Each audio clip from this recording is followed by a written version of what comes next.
So, welcome everyone to our part three of our three-part series, Face Reading, A Tale of Two Faces. And today we're going to be looking at any questions and answers that you may have. We're going to answer for you, and also to do some mini face readings. So we'd like to thank a couple of people that have sent in photos that would like some commentary just in regard to how we would read your face. We'll be looking at some of your gifts, potentially challenges if you're available for those as well, and to give you some insights into how face reading can be of assistance for you. After that, we will also open up to any questions and go from there, see how the session plays out. So, as you may know, face reading is part of psychosomatic therapy, and it's a really important part of psychosomatics.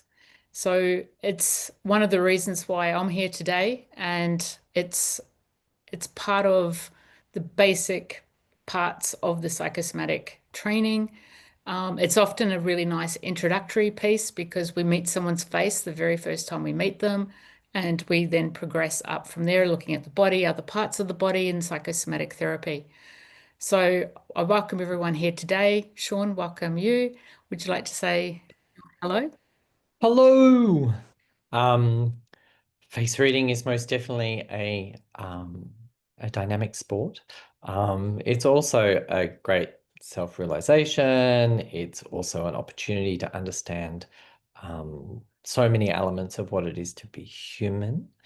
Um, that was one thing that I walked away from face reading the first time I experienced it, was the fact that there were elements of who we are as individuals that create the entirety of who we are asked to be in life, and then our relationship to that.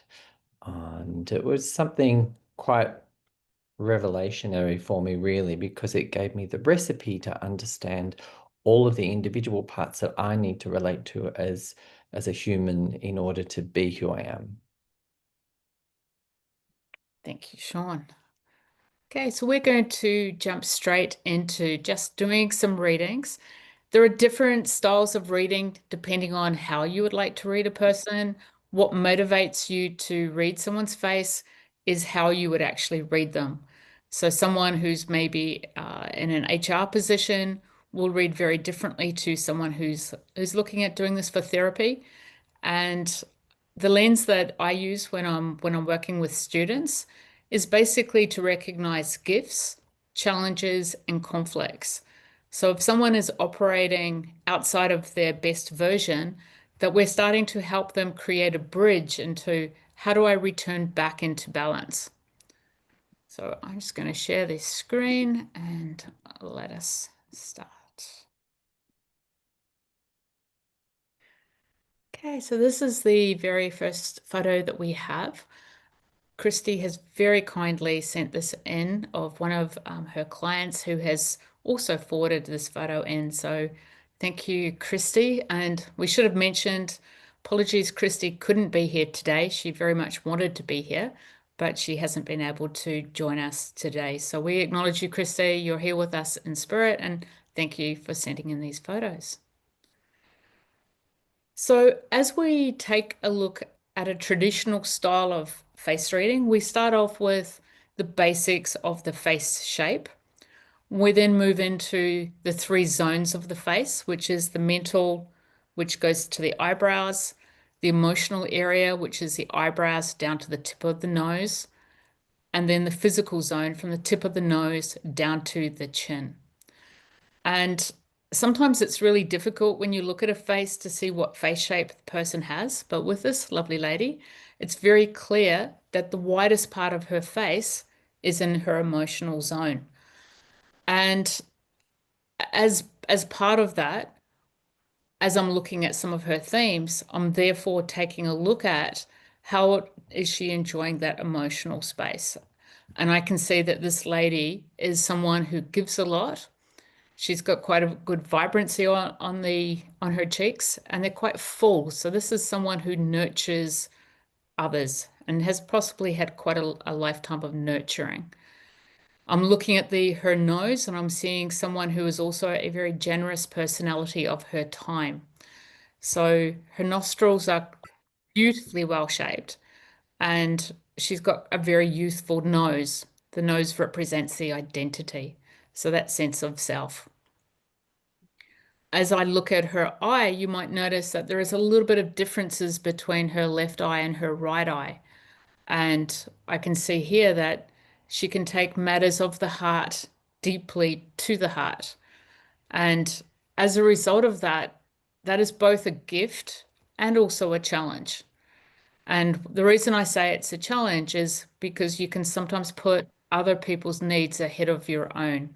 And that can sometimes just create some ongoing challenges. The gift is the rapport and the welcoming and the warmth and the nurturing that we see and feel. We would be, very blessed to have this beautiful lady as a friend. Sean. Yes, thank you. And they're all very good highlights, all very good highlights. And we we're also in understanding this lady um, emotionally, we know that her propensity is to give. Um, and therefore, in order to share with her or offer something back, um, sometimes we might have to um, ask her to receive because she's so used to being the sharer of so many things, especially with the rounded chin and the nurturing nature. And most certainly, across time, we can see the lines that run from the nose down to the mouth. Across time, she's learnt how to create healthy boundaries for herself. And sometimes those healthy boundaries um, may actually leave her in a place where she feels slightly isolated rather than part of what's going on, but she's needed to do that for self-care purposes.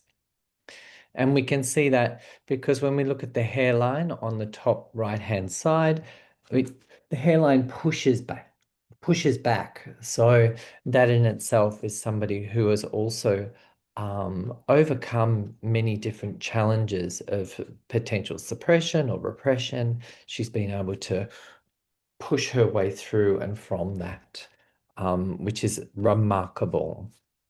And we know her high principles because we can see the lines between the eyebrows. We can see the one on the left-hand side is quite formed and it's quite long. So she's a woman of very high principles and but also outstanding principles. Yeah.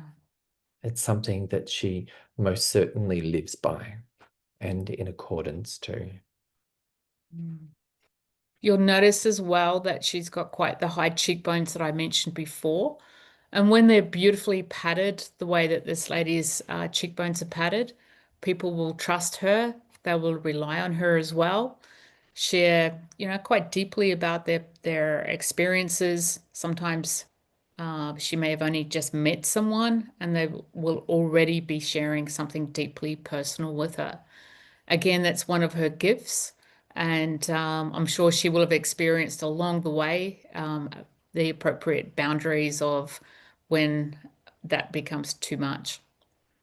But it is one of those characteristics that appear to be within the innate personality and unconsciously that we are drawn to people that have this feature that we can trust them with our emotions. Now, you might also notice that she has her earlobe, which goes significantly below her nose. So, as a result of that, there are characteristics that she would prefer and her body would prefer. And one of those characteristics is she doesn't like to be rushed into making decisions. She needs time to consider, um, really all aspects. She wants to make informed decisions. And yet she may find internally that she's going to put pressure on herself to make faster decisions than her actual body system would prefer to make. So again, that can be both a gift as well as a challenge. Over to you, Sean. Thanks. And I would like to um, highlight her eyebrows and how the right eyebrow is slightly higher than the left eyebrow. And that's also her outlook. And that outlook is looking at others first and foremost before her own needs. But also the open curved nature is that open, welcoming experience.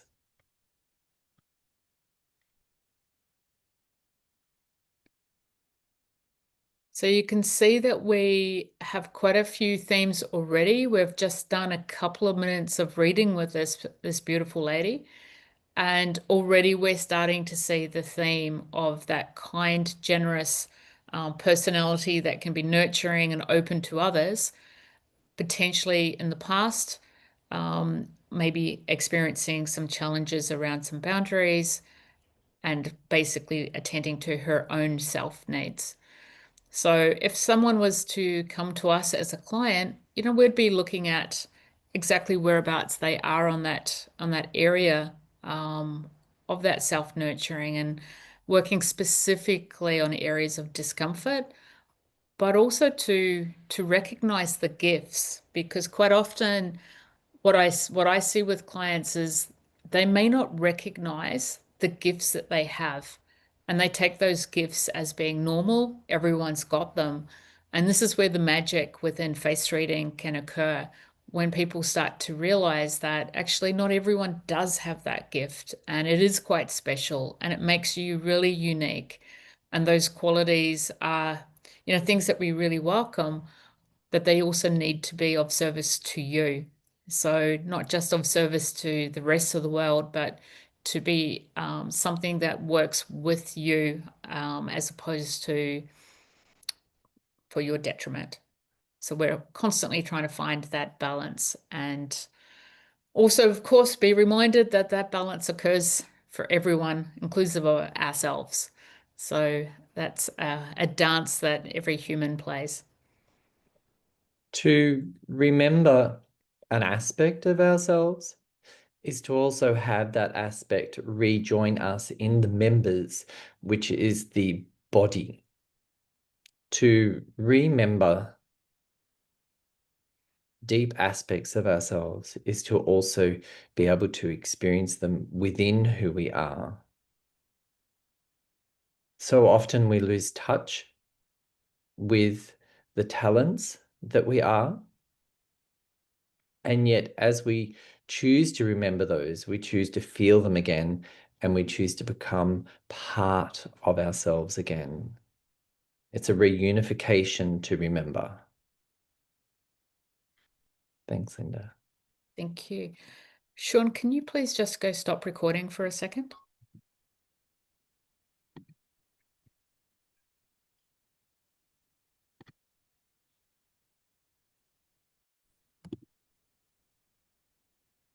Okay, so the next picture we're moving into is Emily.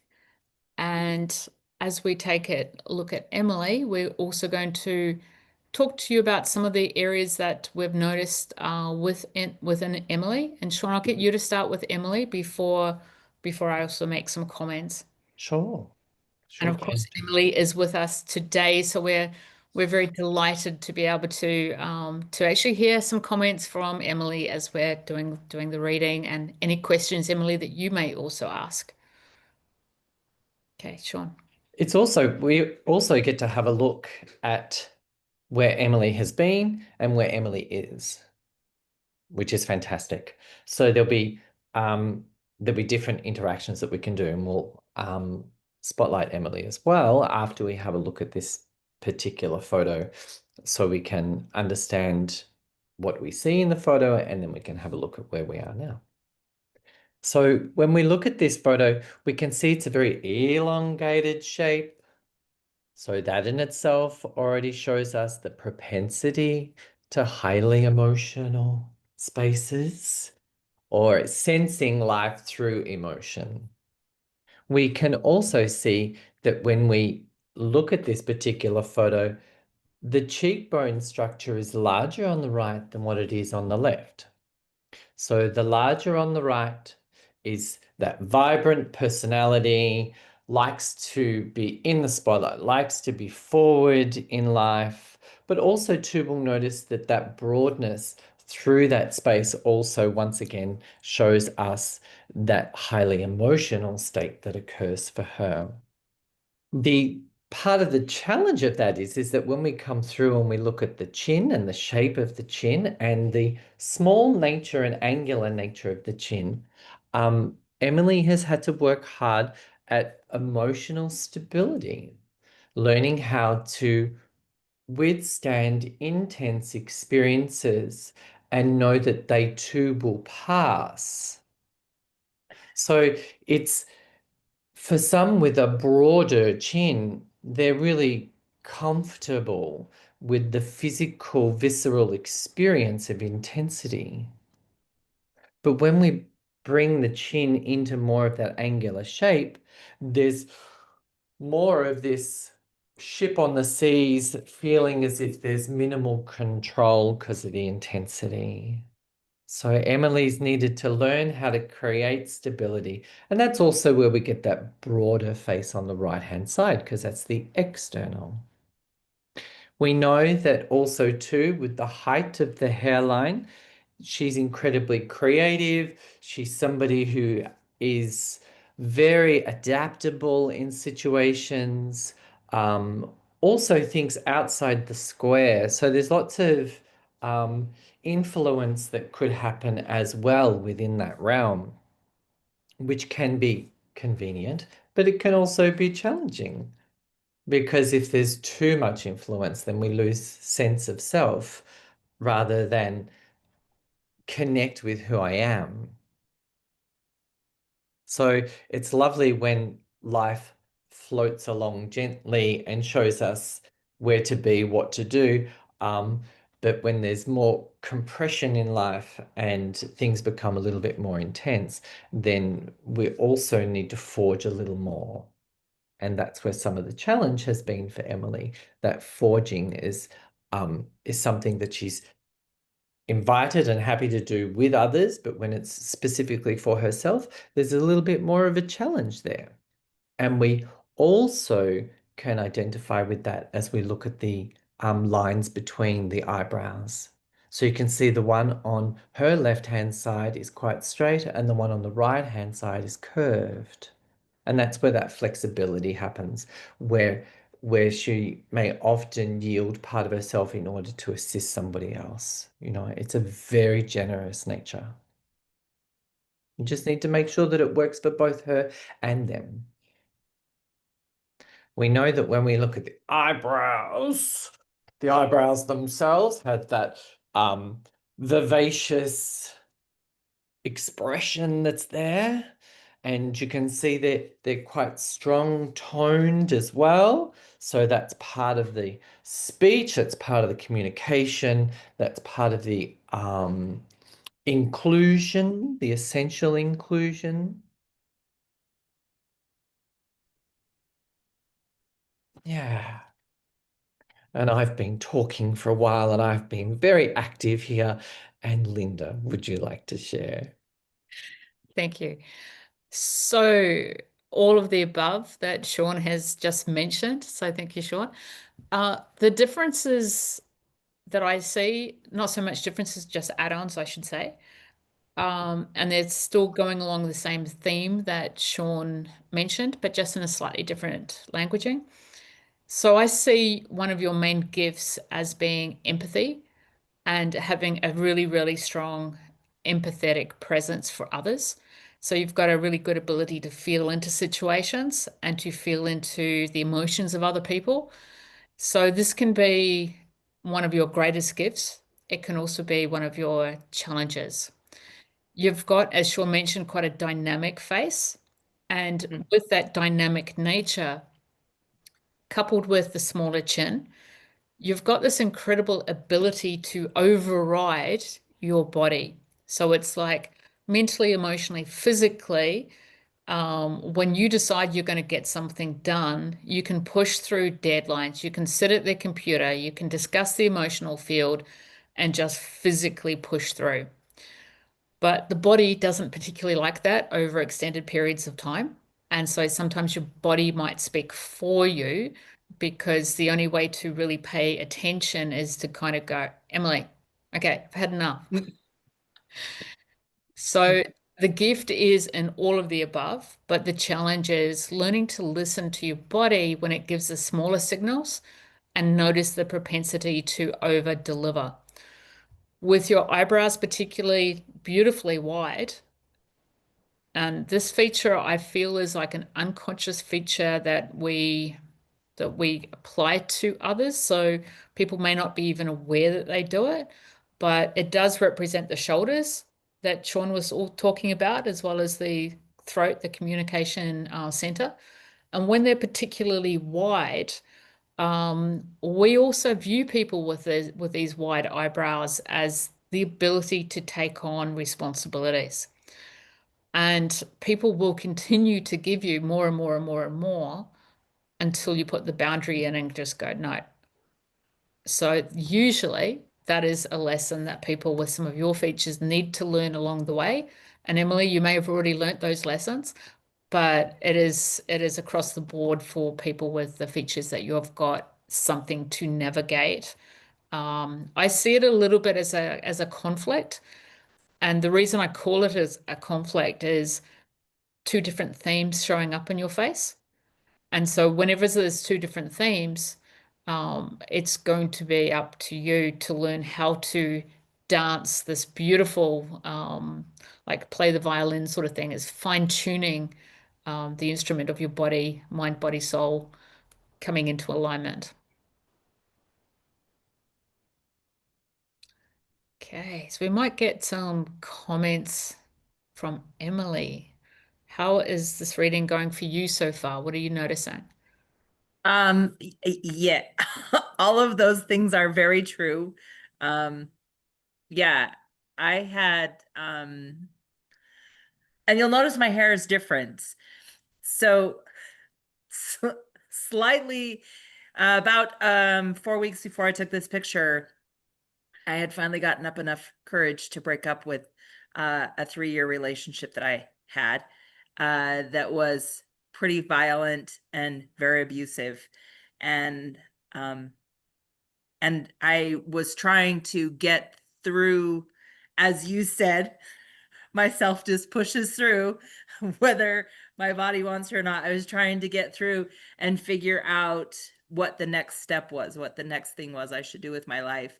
And I walked past the mirror and I thought, is the reason that I'm not doing well, or that my social media is not doing well, or I'm not making more sales, is it because this face looks so sad? Like it just emanates so much sadness. And I thought, holy cow, well, no wonder nobody wants to come play with me. I look so sad. And I didn't know how to, and 4 years ago, I was in a really horrible car accident, which in my healing process was how I got in the bad relationship, because I was in a 22 car pileup. And so the dark mark that's you can see under my eye is from I broke my face Okay. and knocked out my teeth. So I have like this dip in my left eye. And I hate that because I feel like it always makes me look like I'm super sad. And um, so that's why and last month you had said you should look at where your face was and to where your face is now. And I had attended a face reading class just 3 weeks after my person had moved in with me. So there was a whole different face versus this face 3 years later. And I thought, holy cow, look how sad this face is. No wonder nobody wants to play with me, because I'm delightful and funny, but this Emily is not. So Mm. yes, I was resonating with how I pushed through and how I was having when Sean was doing the little thing, that was me most of the time when I like an emotion would come up and I didn't know what the emotion was I was allowed to have or should have or that matched what was happening because all I was doing was trying to survive. Yeah. Yeah. Linda, would it be okay to stop the screen share so we can have larger pictures of the three of us? That's great, because then we can see Emily. We can see the difference. Look at that. Yeah. Massive difference. See, And when you see how came cute I am now? when you came in, Emily, I actually noticed as well how different you were looking today compared to when the photo was taken. And sometimes, and thank you for sharing so deeply about your experience, because that's really significant to create that opportunity to go, this is not the life I want to be living. And so many people go through such a challenging time. So well done. Well done. And to see your vitality coming back is Thank you. beautiful. Really beautiful. Thank you. Yeah. It's not been easy. It's been very hard, but Hmm. it's also been really looking at the choices that I make and how I make them and why I make them and figuring out what the hell for, for lack of a better You comment mean like what the life? because what because I used to make really great choices and I think it was a combination between like there were lots of people who died around me in that accident and then I broke so many pieces of me and I didn't have anybody around me to help heal, so it was very easy to attract all the wrong people in my world. So Yeah. yeah. Yeah. Yeah. Yeah. And it's the when we're under reconstruction like that, um, there are people that put themselves in places of care intentionally. And then once we reconstruct, those people that have put themselves in care are no longer required the way they were. Um, so it changes the dynamic. Yeah. Yeah. As we become personally responsible, they no longer need to be responsible for me. Right. So it changes the power dynamic. Yeah. Well, we can certainly see how your flesh is so much more vibrant now than who you were then. Well, thank you. It was only like 6 weeks ago, 5 weeks ago. Wow. Wow. Yeah. Yeah. That's amazing. Yeah. It was just right before or right after our last chat, Wow. our last training. Yeah. Congratulations. Absolutely. Thanks. Yeah. Because that dedication to self is what aligns us. Yeah. We hear the voice, we know what we need to do, and we're willing to do it. Yeah. And I was a lot kinder. I paid attention to like Yeah. Linda saying, listen to what your body is saying and stop pushing yourself like a giant ox machine or something. So, yeah. Yeah. I come That from pioneer stock. Like we came across so everything in my life is like an ox cart and a hand cart and walking across the country. So that kindness and self-care is such a huge part of the healing process. Emily, is it okay if I give you one further recommendation? please, yes. So looking at your pictures, your original pictures, and Hmm. I still feel like you probably have a tendency to do this. I'm noticing that your breathing potentially is quite shallow. So when you start to get stressed, that you potentially hold your breath. Am I Oh correct? yeah, I'd probably do that. Yeah. Yeah. Are you aware that you do that? Sometimes, yeah. Okay. So to breathe through your nose and actually really use like some breath exercises daily. just to start to notice the difference between how you feel when you're taking like really good breaths in, to when you're stressed, and then go, oh, that's right, I've forgotten to actually breathe. I'm holding my breath. Because if you can catch that, then you're going to start to calm your nervous system, and that re-anchors into you the grounding nature of being present with the emotional field. Okay. Yeah. Yeah. I will happily do that. Okay. So breath enables transition. Yeah. Yeah, it allows life to move through us and therefore life to also pass us. Yeah. And it's an interesting one, the breath, because as humans, we kind of match some unconsciously, and you're quite empathic as well, as I mentioned. So if you're with someone that's maybe not breathing properly, you might start to notice that you start to mirror the other person's breathing. So if you were to notice that, you can consciously breathe so that that they actually start to follow your breathing style. But when I was looking at your picture, I noticed immediately that I had a constriction within my breathing. So I was like, okay, this is where this is. Is it mine? Is it yours? So I'm looking at the picture going, no, it's a pattern. It's me. Yeah, yeah. Excellent. Thank you. Thank you. Thanks, Emily, for coming to play. Yeah. Really Thank you for all of your appreciate it. insights. You're very, very welcome. Congratulations. Thanks. Welcome back to Emily. So with everyone else that is here, does anyone want to have a mini reading whilst you've got Sean and I here? Just putting it out there. And do you have any questions? Mara's put her hand up. Okay, I can't see Mara's hand up. Okay, cool. So if you'd like to unmute Mara.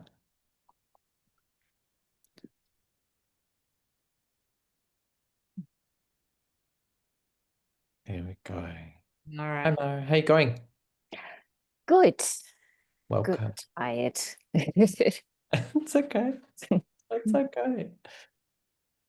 So Mara, you've had your face reading many, many times. What have you noticed about your own face as it's changed over the years? I'm pleased it's settled down.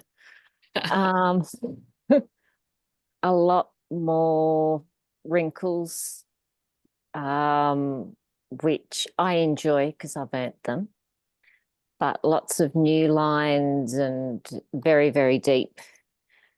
But yeah, it's completely shifted. So I'm very happy. I'm going to ask you a specific question, because when I first met you, you had very light eyebrows, and we now see a darker eyebrow.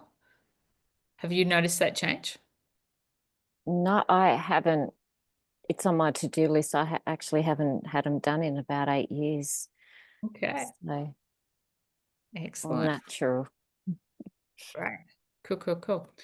Okay, so Mara's face shape. If we take a look at Mara's face shape, you'll notice that she has a lot of energy in her forehead and at the side of her face. So again, she's got that very emotional side. And with the height of the forehead and the depth of the forehead, there's a lot of creativity that exists within Mara's being. And we come down to a much finer chin area. But don't be fooled, there's a lot of determination here. So at first glance, we might be seeing just the front view and noticing the mental and the emotional. But as we go side view, can I just flip you around there for a second? And can you pull your hair back for a second? Okay, so we're taking a look all the way back to the ears. That isn't the physical zone. And we see that there's a little bit of buildup here of tissue. So Mara has developed a strong sense of determination and resourcefulness. Her chin comes forward slightly. So in the chin coming forward, that is often about, speaking up, being very, very present. You can come back, Mara.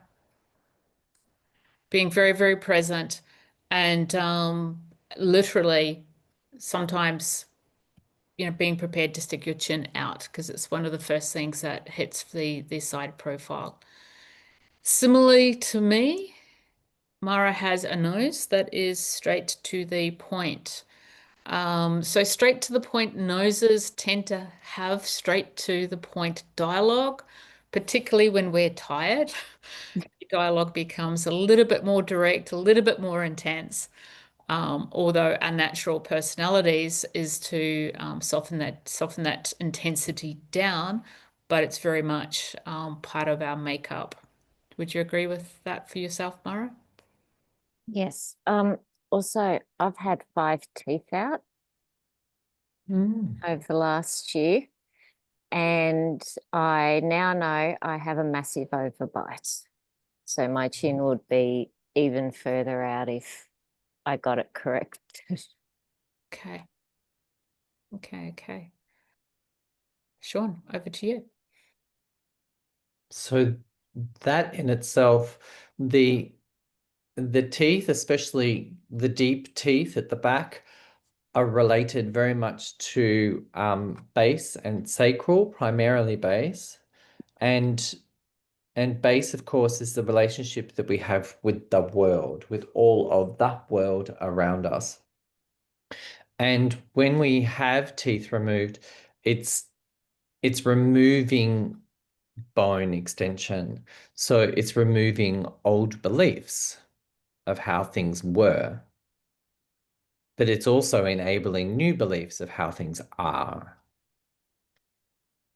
So who you've become is most certainly not who you were. And your dedication to who you know you need to be is substantially different and a totally new culture to what was. So it's fascinating that even in the conversation of the overbite, which goes to show the amount of effort that it took to be who you were, we can now see the simplicity that's occurring with regards to who you now know you need to be. So the ease or grace that occurs now is the difference between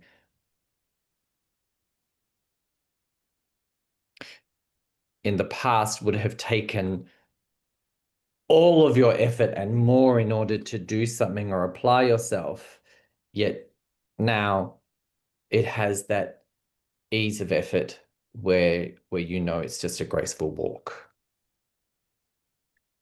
rather than a force. And of course, that's going to stabilize many other things through your life and for your life. Yeah, All good things. absolutely. So Mara's also got, if you take a look at Mara's ears, you'll notice that the top of her ear is considerably higher than if you had a line going out from the side of her eye. So we see the tips going basically into the mental zone. So Mara is quite a fast processor in terms of thoughts, but at the same time, she's also got a beautiful big gap between her eyebrows and her eyes, and that indicates she actually needs to take time to process. So those two things would appear to be in conflict with each other, processing fast, needing time. And usually when these features appear together, there's a requirement of, taking five, so allowing the processing to occur, taking in the information, but slowing down the delivery out so that there's not that internal pressure of, I need to do it now, I need to do it quickly, because in that pressurized state, sometimes it hasn't been felt into. And as we're extending the emotional zone, it's important that the feelings match the actual situation as well. So taking a look at more the analytical side, practical side, what needs to be done. And you'll notice with Mara, she's got some beautiful lines, and she's also got a lot of curves. So she's actually does have a beautiful balance between what we say is masculine, feminine characteristics. It's looking at polarities and looking at specific characteristics of left brain, right brain. So a really beautiful balance there. Yeah, the imprint of the lines that you talked about earlier, Mara, are also the achievements. And through the forehead, you're already aware with some of the studies that you've done that those each layer of those lines shows a completion or an understanding of particular aspects of in your mental library, but also your life library,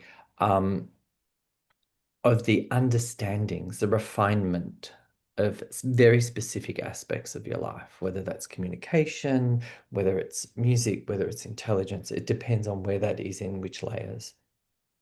I got up to 7. I told my children I was getting towards Einstein.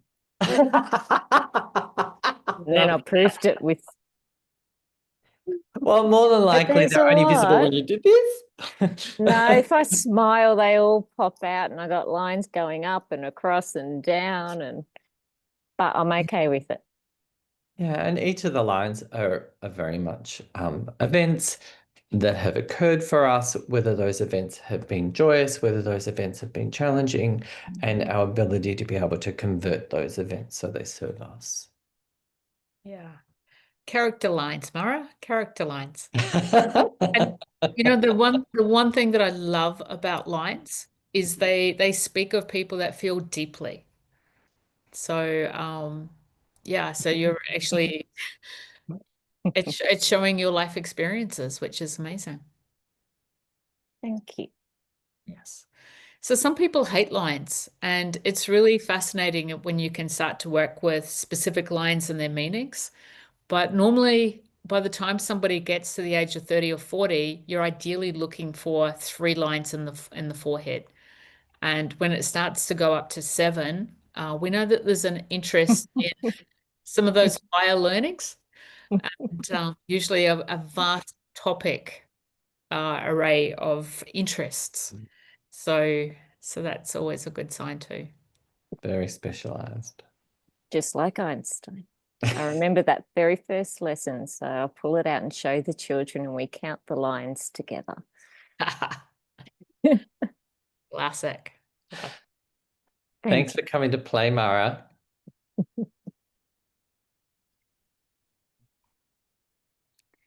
Okay. So any other questions? Any other faces that might like to be read?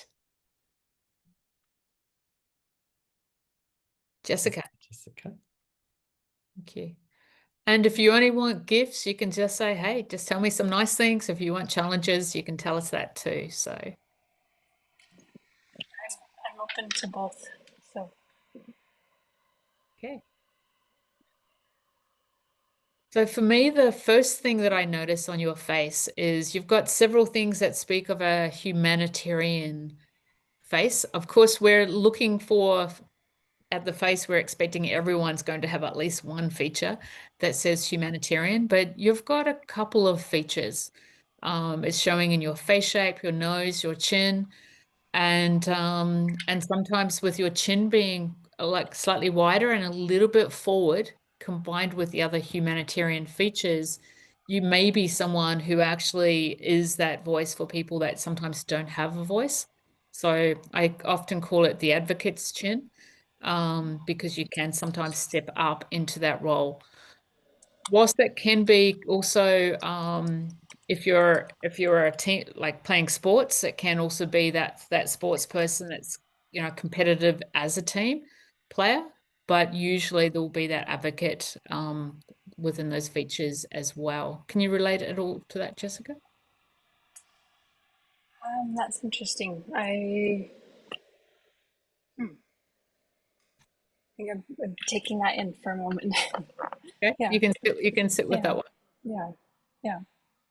Cool.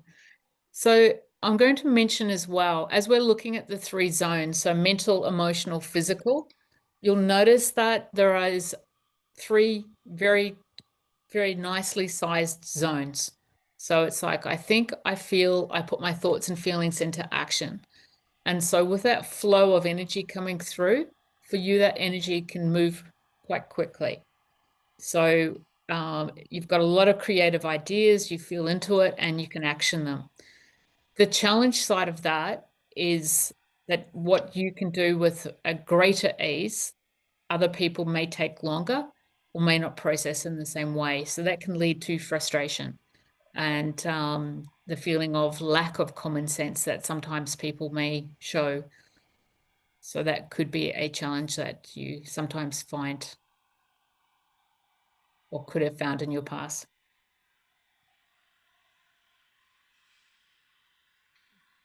Considering that one. Okay.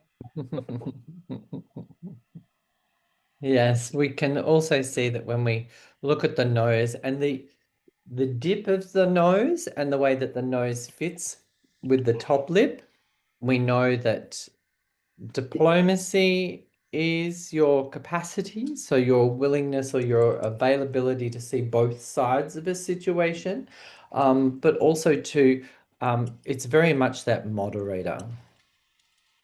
You're very good at being able to place yourself between two people and be able to create an awareness or reestablish equality that lives there. It's something that comes naturally to you, but it's actually not natural to many.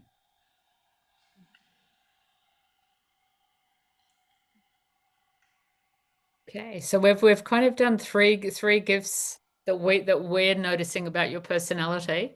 Can see that you're considering it, and part of that considered is also with your lips, right? So your lips are held, and we can see that as you listen to things, that you are going to take in information and feel into it before you send information back out. So let's have a look at some other features for you. Okay, so I'm just looking at your eyebrows. And again, you've got this really beautiful ability to be both empathetic and solution-based. So you've got like a little bit of an arch, but it's also potentially slightly flat. So the gap between the eyebrow and the eye gives you that increased emotional capacity. But the slight straightness there indicates that you will go into solution mode. And that is most likely going to be for you one of your gifts because you have a hands-on approach in getting things done and completing. As long as people are available for the solution. Yes. People are not always available for the solution. They're definitely not your kind of people to work with. They need to be part of their own solution. Absolutely. Totally. Okay. Thank you. Thanks, Jessica. You're welcome. And again, you'll notice with Jessica's face that just that width of the face, that that ability to build rapport, that's just one of the natural talents that Jessica also has. So people will trust her, and that is something that is in her innate personality as well. So, yeah. And that's a determination too. It's very much to rise up to standards. We have a question about first reading. What did Sean mean that the hairline was pushed back? So in the original photo, there's part of the hairline of the first lady that we looked at that sits out sideways. So the hairline is very much the history, but it's also the cultural history. The right-hand side is the masculine side, and it's also the external. So when we see hair that pushes in a habitual way, then we also know that there's needed to be a mannerism of pushing out or holding out. I hope that answers your question, Savannah.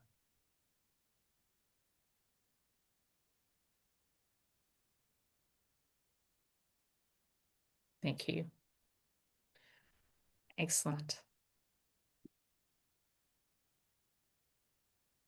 Great. Do we have any more questions that we would like to add to today?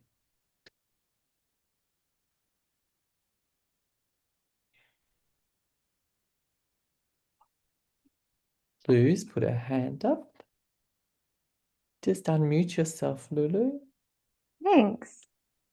I would like to ask your interpretation or Christie's interpretation of the nose that goes towards the right, like yours, Sean. And I've noticed many times that the nose goes to the left in Christie's case. Like it just, it's not dead center the way we were talking, or Linda was saying that she has a nose that likes to come straight to the point. So Yeah. please, I'd love to know more about that. Thanks. So, Luke, question for you. Are you talking my nose or are you talking Christie's nose? I'm talking about Christie's nose goes to the left. Okay. Sean's nose goes to the right. Okay.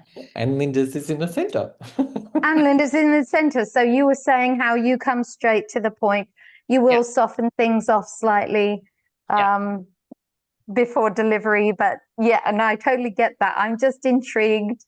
The reason I asked that is I notice sometimes, depending on where the camera is, that my nose actually looks like it's to the left. So I just wanted to clarify. Okay. Well, okay, so Sean and I may have different takes on this, but That's fine. the way that I work with it, if you mirror imaged two right-hand faces, and if you then take notice of the nose that goes to the right-hand side, the nose would be very large. So to the public, the nose is going to present larger than life.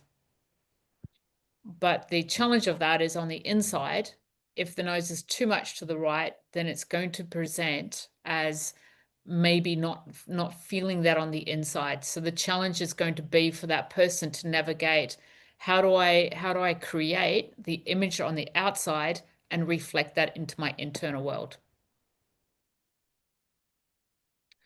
And the flip side for the left-hand side. So the left-hand side can sometimes feel quite at home within their home environment, but it takes extra effort to be exposed into the public. So the right side nose is also known as the performer's nose. Yes. Got it. Thank you. Cool. What about you, Sean, since it's your nose? Yes, my nose. Well, believe it or not, my nose used to be a lot further to the right than what it is now. A lot more. And that occurred in my teenage years where I ran into a metal pole at high school.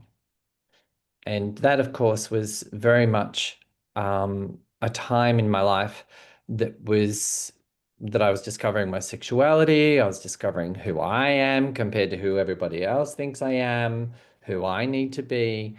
So it was kind of a bit of a disfiguring moment, but it was also a rearranging moment. And in order for me to understand who I need to be for who I am. And it was very extreme. I also refer to my nose as the workaholic nose. So I tend to over apply myself. And that's something that I've needed to most certainly rein in. And I use the words rein in order to stay aligned with who I am. So it's, yeah, it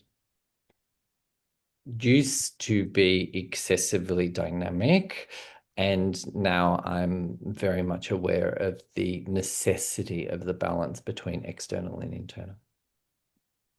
Thank you. Not to mention Thank you. Lovely. life will usually push me back in, right? If I go too far one way, Know your life place. inevitably something will push me back in. Yeah. Got you. Thank you. Thank you both. Thanks, Louie. Thanks for coming to play.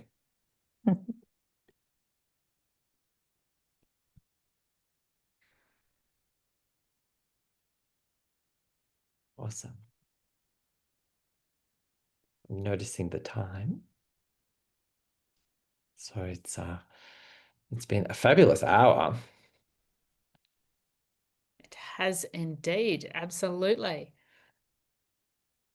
So I think if we've got any more questions for today, thank you. So we might press stop recording.